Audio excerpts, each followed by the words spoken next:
How many days it gonna take? You switch on me and I ain't get a break. If I hop off, then the levee gon' break. If I take two, then I'm off into space. Put all that down, pour all that out. I'm done without, we on the now. Step after step, day by the day. Live for the night and I'm never gon' break. Welcome to the Bucs Gambling Show on the internet. This is the home of the money pick. Make sure you hit the like button. Make sure you subscribe. Also, the realest gambling show on the internet. And we need to talk about the YouTube betting community, the Instagram betting community, and how, man, even the commercials we see on TV every week.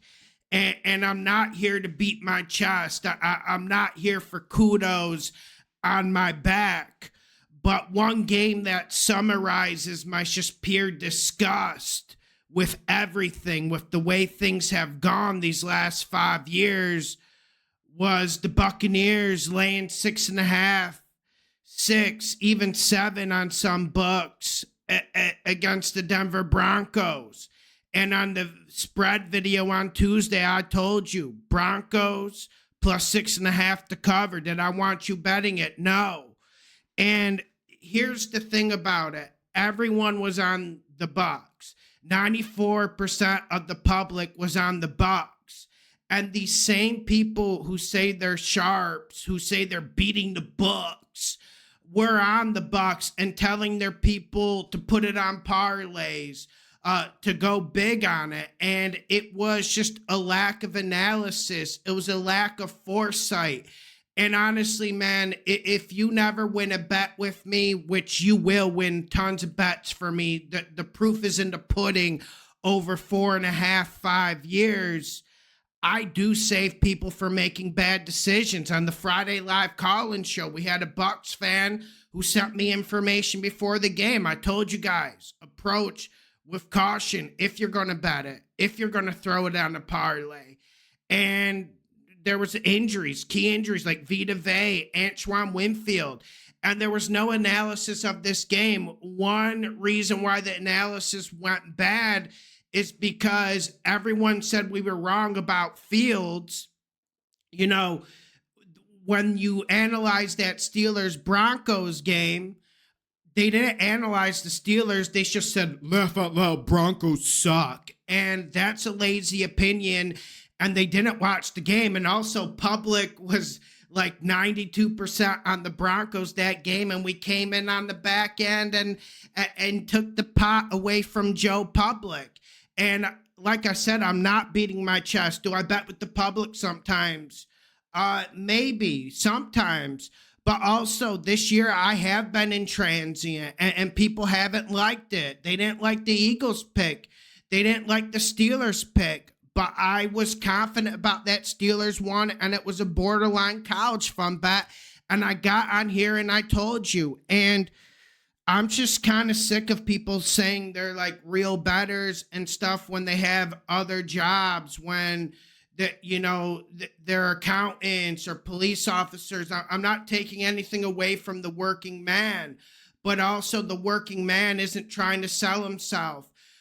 Every single time I open Instagram, I see these guys who pay for ads and they're exploiting like 17 parlays.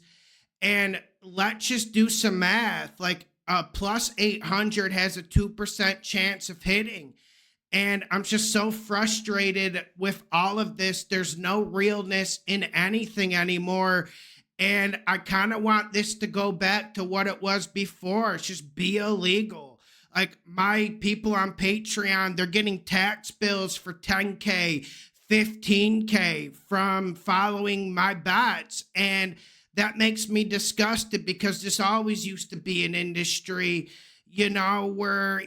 where it's a little bit in the black market, where big government wasn't involved, where you didn't see commercials, where it was just a group of smart people, maybe a group of degens as well. Like my dad always told me about the degens at his job, just betting every Monday night game without a care in the world. But at a certain point, this industry has changed, and the marketing is just terrible, and there needs to be something about it. Like, you're pushing a 2% chance of winning on people who don't know anything about it. They're not even analyzing the games. Like, there's such lazy analysis. Like, look at the Steelers and Chargers. I even posted an alternative line on Patreon. I went -6 and we hit the -2. And I'm not beating my chest. I'm just saying, have you guys seen where this industry is going? Have you seen how these parlays are everything they push? And I gave up fighting this parlay battle. I gave up, guys. I gave up. I did the parlay video and I went through the math. I think like Vegas makes 92% of their money on parlays. I'll just repeat that. They make 92% of their money on parlays. Why are you betting plus 800 parlays when they have a 2% chance of winning? No one likes math. No one likes going into data. I don't love data. I don't like PFF just pushing data on everyone, like saying crazy things like Fitzpatrick was the 4th best quarterback his year with the Jets. I don't like that stuff, and it's lazy. But honestly, man, I kind of think this industry is going downhill, and I will not cry when it's banned. I'll be here, but will they be here?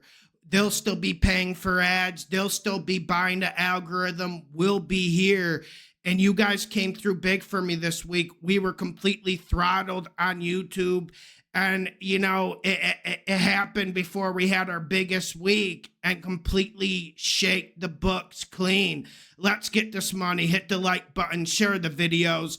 I'll be live on Friday. You guys know where I'm at. That show is important. That's where the Bucs info really got put out in the public. I hope it saves some of you guys. And also, you know, there's going to be angry people on the comments. Well, that's fine. I don't like parlays. I don't like people paying for ads.